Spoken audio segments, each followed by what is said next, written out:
ఈ assembly సమావేశాల్లోనే job calendar విడుదలకు ప్రభుత్వం సిద్ధమైంది. దీనికి సంబంధించి టీజీపీఎస్సీ ఇప్పటికే కసరత్తు పూర్తి చేయగా ప్రభుత్వం తుది నిర్ణయం తీసుకోవాల్సి ఉంది. గ్రూప్ 2 వాయిదా వేయగా దాంతో పాటు మరికొన్ని ఉద్యోగాలకు క్యాలెండర్ ఇస్తామని సీఎం రేవంత్ రెడ్డి ప్రకటించారు. జాబ్ క్యాలెండర్ కు తెలంగాణ ప్రభుత్వం గ్రీన్ సిగ్నల్ ఇచ్చింది. అధికారంలోకి రాగానే జాబ్ క్యాలెండర్ ప్రకటిస్తామని ఎన్నికల సమయంలో రేవంత్ రెడ్డి హామీ ఇచ్చారు. అధికారంలోకి వచ్చాక ఒక్కొక్క హామీనే అమలు చేస్తూ వస్తుండగా ఇప్పుడు జాబ్ క్యాలెండర్ పై ఫోకస్ చేశారు.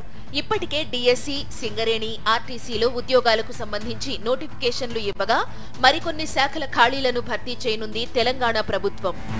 అధికారంలోకి వచ్చిన వెంటనే టీజీపీఎస్సీని ప్రక్షాళన చేసింది కాంగ్రెస్. అభ్యర్థుల బాధను అర్థం చేసుకుని గ్రూప్ 2ను కూడా వాయిదా వేసింది. అసెంబ్లీలో జాబ్ క్యాలెండర్ ప్రకటిస్తామని, ప్రతి ఏటా మార్చిలోగా అన్ని శాఖల్లో ఖాళీల వివరాలు సేకరిస్తామని సీఎం రేవంత్ రెడ్డి చెప్పారు. జూన్ 2లోగా నోటిఫికేషన్ వేసి డిసెంబర్ 9లోగా నియామక ప్రక్రియ పూర్తి చేసేలా చర్యలు చేపడతామన్నారు.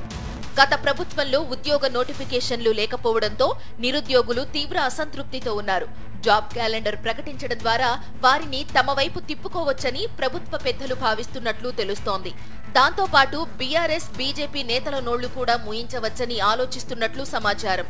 పలువురు విద్యావేత్తలతో చర్చించిన ముఖ్యమంత్రి రేవంత్ జాబ్ క్యాలెండర్ పై ఓ నిర్ణయానికి వచ్చినట్లు తెలుస్తోంది. జాబ్ క్యాలెండర్ సిద్ధం చేసే పనిని 2 సీనియర్ ఐఏఎస్లకు అప్పగించినట్లు సమాచారం. గుజరాత్, కేరళతో పాటు మరికొన్ని రాష్ట్రాల్లో ఉద్యోగాల భర్తీపై నివేదికను ఇప్పటికే ముఖ్యమంత్రికి అందజేశారు అధికారులు. జులై టు జులైకి జాబ్ క్యాలెండర్ వేయాలని ప్రభుత్వం భావిస్తున్నట్లు తెలుస్తోంది. మొత్తంగా ఈ అసెంబ్లీ సమావేశాల్లో జాబ్ క్యాలెండర్ ప్రకటించాలని ప్రభుత్వం నిర్ణయం తీసుకుంది.